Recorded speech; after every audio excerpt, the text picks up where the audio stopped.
오늘 본문 말씀은 역대상 10장에서 13절까지 말씀이죠. 저번에 9장까지 대상으로 해서 말씀을 드렸으니까 자, 오늘 본문 말씀 중에서 2절만 제가 봉독하고 시작하겠습니다. 역대상 10장 13절 14절 말씀입니다.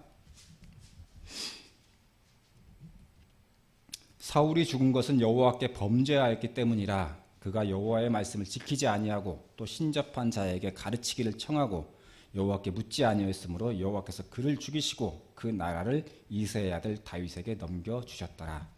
아멘. 역대기는 사실상 다윗의 이야기입니다.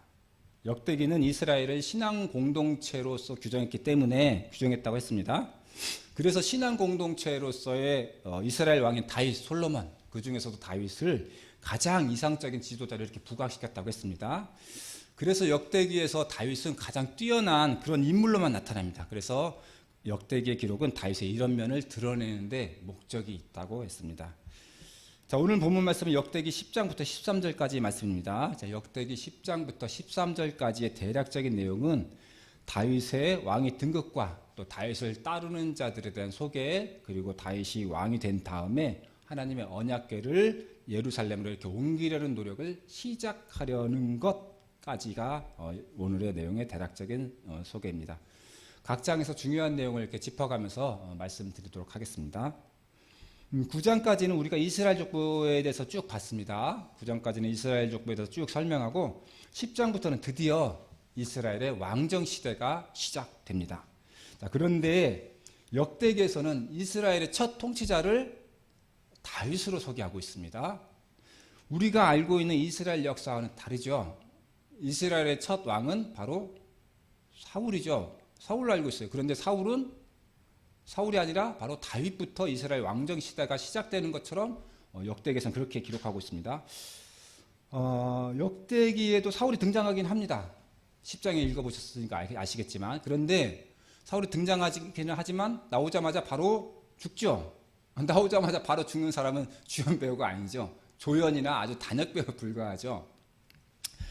자, 왜 그럴까요? 그 이유는 아까 우리가 읽은 13절, 14절 말씀이 있습니다. 사울은 여호와께 범죄하여 죽었기 때문입니다.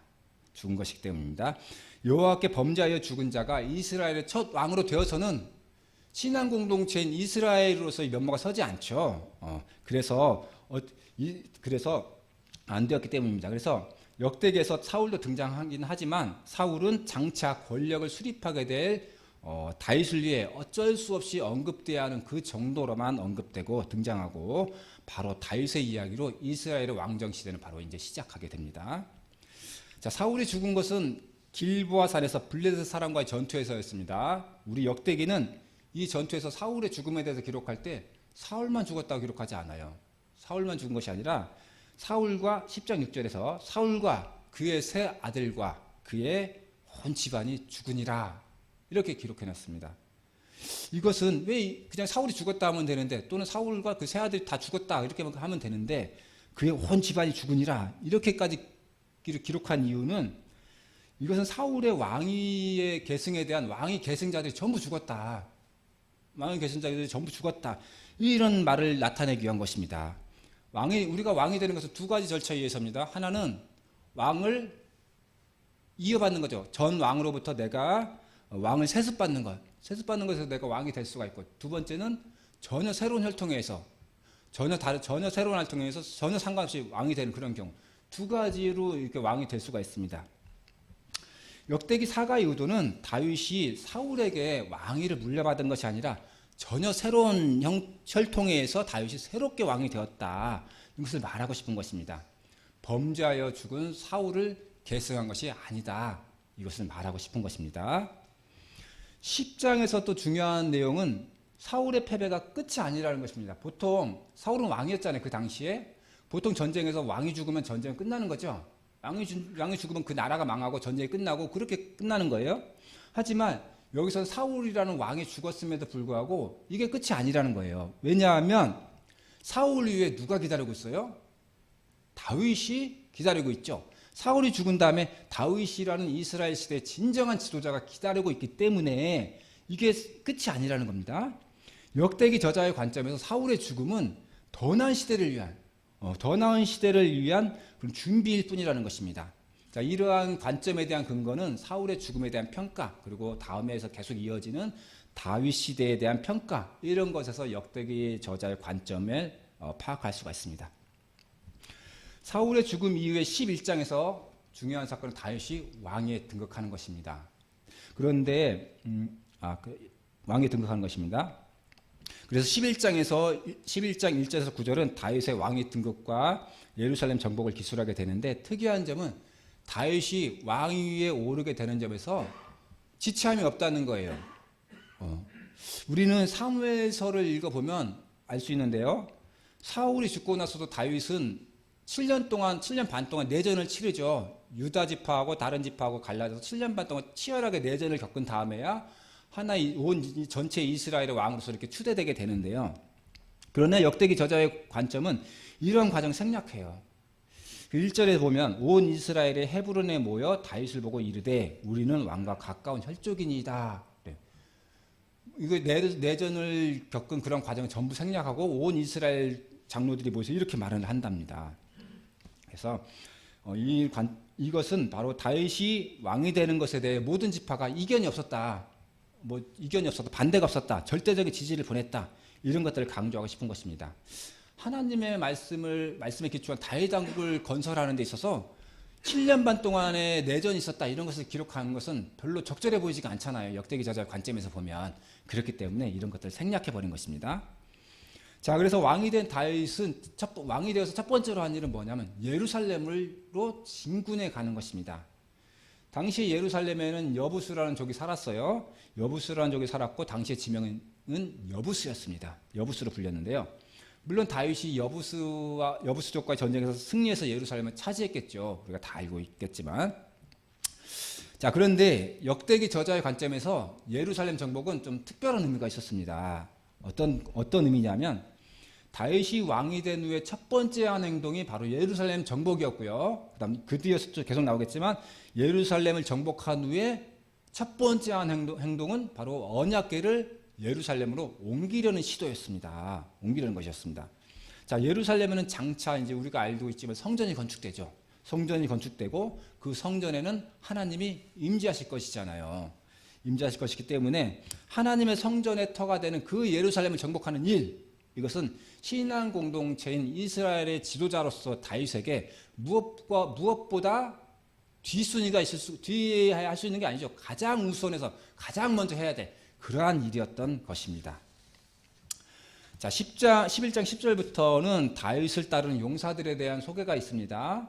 사무엘서와 비교하면 다윗 용사들에 대한 소개가 다윗이 왕이 되고 처음부터 그 용사들에 대한 소개가 이루어져요. 사무엘 하에서는 그 다윗을 따르는 용사들에 대한 소개가 거의 말미에 나오거든요. 순서가 좀 바뀌죠.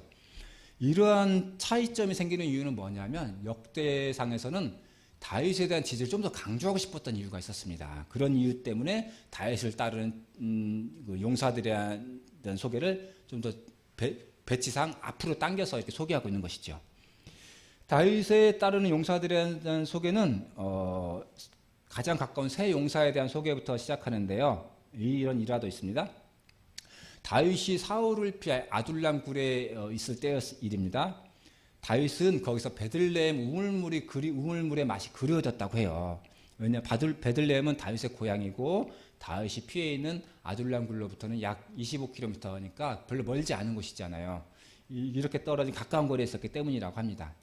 그러나 당시에 베들레헴은 블레셋 사람들이 점령하고 있었어요. 그런데도 불구하고 다윗의 세 용사인 야소부암, 엘르아살, 삼마, 이 세 용사는 다윗을 위하여 번개같이 적 진지에 침투해서 베들레헴에서 우물물을 길어오는 그런 무용담도 소개하고 있고요. 이 외에도 다윗의 용사들의 무용에 대한 소개가 이어지는데 하나같이 기량이 뛰어난 용사들로 이렇게 소개하고 있습니다. 용사들이 사자를 죽인 이야기, 또 키가 2.5m나 되는 거인을 죽인 이야기, 또 창으로 300명을 한꺼번에 죽인 이야기 등등 이런 이야기들을 소개하고 있습니다. 자, 여러분, 다윗을 따르는 이런 용사들이 이런 무용담을 들으면 어떤 마음이 드십니까?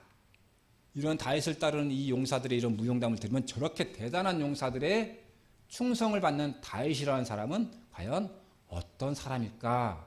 이런 것들이 궁금해지고 또 그런 마음이 들겠죠. 이러한 영웅들의 영광은 결국은 다윗을 더 이렇게 돋보이게 하는 그런 효과가 있을 것이고 다윗 왕이 가진 권력과 영광을 이렇게 드러내 보여주려는 목적이 있겠지요. 다윗의 왕권 획득의 정당성은 12장 22절에서 더욱 분명하게 드러내주고 있습니다. 12장 22절에는 이렇게 기록되어 있습니다. 그때 사람이 날마다 다윗에게로 돌아와서 돕고자 함에 큰 군대를 이루어 하나님의 군대와 같았더라. 이렇게 기록되어 있습니다. 이 말씀은 12장 전체의 내용을 이렇게 함축적으로 보여주고 있습니다. 다윗의 군대를 하나님의 군대와 동일시하고 있는 것입니다. 다윗의 군대가 하나님의 군대와 같다는 것은 하나님의 군대에 대항하면 되겠어요? 안 되겠죠. 그렇기 때문에 다윗의 군대에 대항하는 것은 허용될 수 없다. 그렇기 때문에 다윗 왕권의 대의명분은 정당하다. 이런 것을 강조하는 것이겠죠. 자, 12장 후반부에서는 하나님의 군대와 같은 다윗의 군대의 정도를 기술합니다. 그런데 다윗 왕을 따르는 군대의 수를 기술함에 있어서 저자는 비현실적으로 좀 큰 숫자를 기술하고 있어요. 다 합해보면 한 30만 명이 넘어요. 당시에 30만 명이 넘는 군대를 거느릴 수 있었을까? 좀 의문이 되긴 하죠. 그런데 여기서 중요한 것은 숫자적인 정확성이 아니죠. 숫자적인 정확성이 중요한 것이 아니라 다윗에게 충성하기 위해 모인 모든 지파의 군대를 기술함으로써 온 이스라엘이 다윗에 대한 지지를 하고 있다. 이런 것을 확인할 수 있다는 것입니다. 그런데 이런 군대 수를 기술함에서도 좀 특이한 점은 한 가지는 뭐냐면 베냐민 지파의 숫자가 상대적으로 굉장히 적다는 거예요. 성경에 기록된 숫자는 한 3,000명 정도 이렇게 기술하고 있거든요. 그런데 이 기록이 왜 이렇게 기록될 수밖에 없었냐면요. 이 기록은 다윗이 아직 헤브론에 있을 때의 일이거든요. 헤브론에 있을 때로 다시 저자가 돌아와서 헤브론에 있을 때 다윗을 따르는 군사들의 수를 이렇게 기록하고 있거든요. 그러니까 역대기 저자가 이렇게 기록함에 있어서 시간적 순서에 따라서 이렇게 쭉 기록한 게 아니라 막 시간적 순서가 왔다 갔다 해요. 그래서 이 기록은 헤브론에 있을 때의 기술인데 헤브론에 있는 건 한창 내전을 치르고 난 후에 그 직전이잖아요. 내전을 치르고 난 후에 그 기술이기 때문에 동족 간의 분쟁이 있었다는 것을 역대기 저자도 아주 무시할 수는 없었던 그런 그 기록입니다. 그렇게 이해하시면 되겠습니다. 그러나 역대기 저자는 바로 몇 절 뒤이어서 이사갈 지파에 대해서 설명합니다. 이사갈 자손 중에서 시세를 알고 이스라엘이 마땅히 행할 것을 아는 이는 우두머리가 200명이니 라고 해서 다윗에게 하나님의 인도하심이 있다는 드러내고 결론적으로 다윗을 따르는 것이 하나님의 뜻이다. 이렇게 설명함으로 해서 베냐민 지파가 하나님의 뜻을 잘 헤아리지 못했다. 이러면서 간접적으로 이렇게 설명하고 있습니다. 자, 13장에서 이제 다윗이 가장 행한 일 중에 가장 중요하다고 볼 수도 있어요. 중요하다고 볼 수도 있는데 왕권이 확립된 다윗은 언약궤에 관심을 갖게 됩니다. 신앙 공동체의 지도자로서 언약궤에 관심을 갖는 건 너무나 당연한 일이겠죠. 언약궤는 고대 이스라엘에서 가장 신성한 물체죠. 언약궤는 하나님이 현존하시는 그런 상징으로서의 의미가 있기 때문에 가장 신성한 물체겠죠. 언약궤는 모세 시대에는 모세가 하나님과 만나는 장소였죠. 또 언약궤가 있는 곳에 하나님이 계시다고 당시 사람들은 다 그렇게 믿었죠. 그래서 이 언약궤를 예루살렘으로 가져오면 누가 예루살렘에 계시는 거예요? 바로 하나님이 예루살렘에 계시는 것이죠. 그렇다면 이 예루살렘은 한 왕국의 수도일 뿐만 아니라 이 온 세상의 창조주이신 하나님이 계시는 이 예루살렘은 온 세계의 중심이 되는 것입니다. 자, 결론적으로 언약궤를 예루살렘으로 가져오려는 첫 번째 시도는 실패했어요. 왜냐하면 궤를 실은 수레가 흔들릴 때 수레를 끄는 사람 우사가 궤를 붙잡기 위해 손을 딱 댔습니다. 이때 비극이 발생했죠.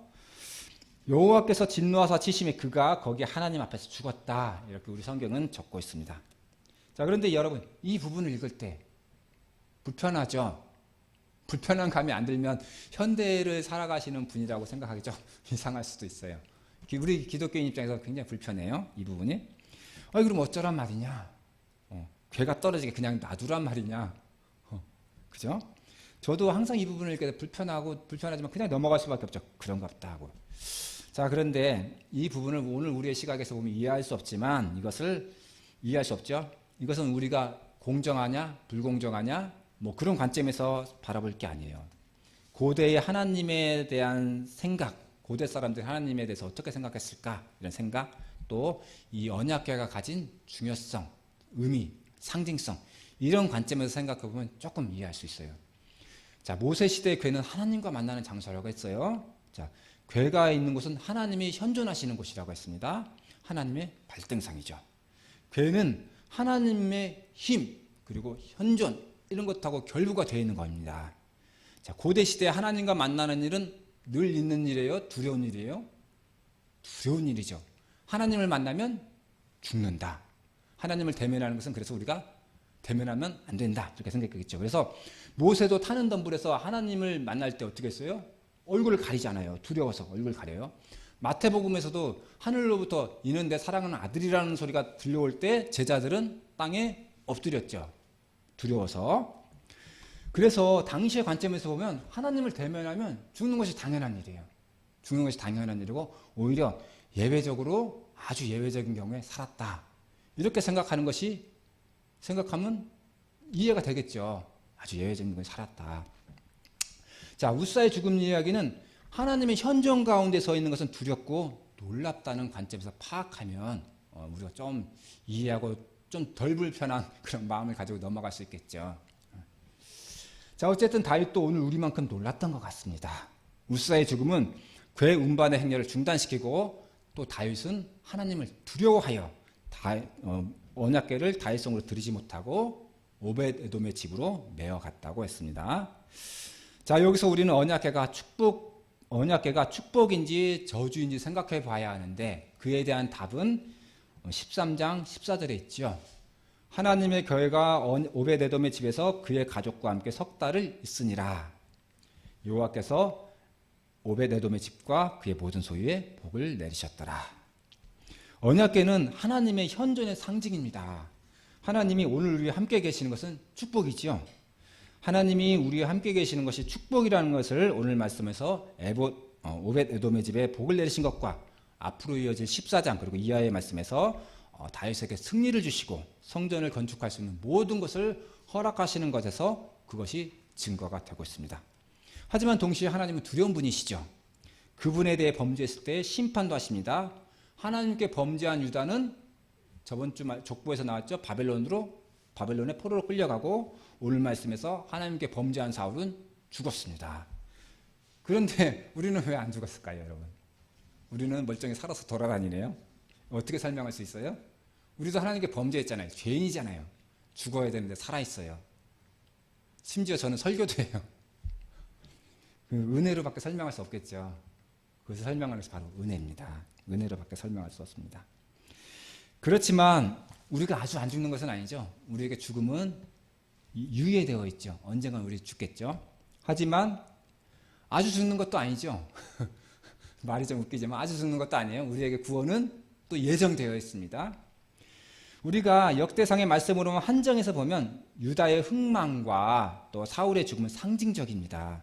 하나님께 범죄하면 우리가 이르게 될 길에 대해서 이런 것들을 통해서 보여주는 것입니다. 하나님께서 심판하시면 죽어야 할 사람이 어디 사울 한 사람뿐이겠어요? 당장 저부터 죽어야겠죠. 자, 오늘 역대기 저자가 우리에게 하고 싶은 말은 하나님께 범죄하면 사울처럼 죽는다. 하나님께 충성하면 다윗처럼 승리하게 해주신다. 이런 매우 단순한 말입니다. 적어도 역대기 저자의 관점에서 보면 우리 삶에서 가장 중요한 것은 하나님을 진심으로 섬기는 것이 가장 중요하다는 것입니다. 이러한 마음이 다윗에게 있어서 외적인 행동으로 표현된 것이 언약궤를 예루살렘으로 드리려는 것이죠. 자, 사랑하는 장로님, 권사님, 집사님, 왕으로서 다윗은 언약궤를 왕의 도성으로 옮기려고 노력했습니다. 그렇다면 우리도 우리 마음에 그분의 자리를 만들어야 하겠죠.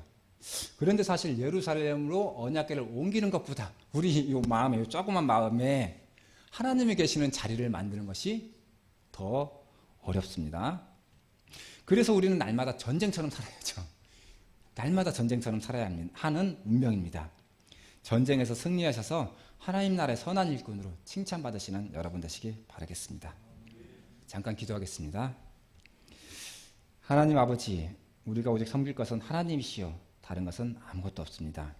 저희 마음에 성전에 들어오셔서 하나님 나라의 선한 일꾼으로 저희가 살아가게 인도하여 주시옵소서.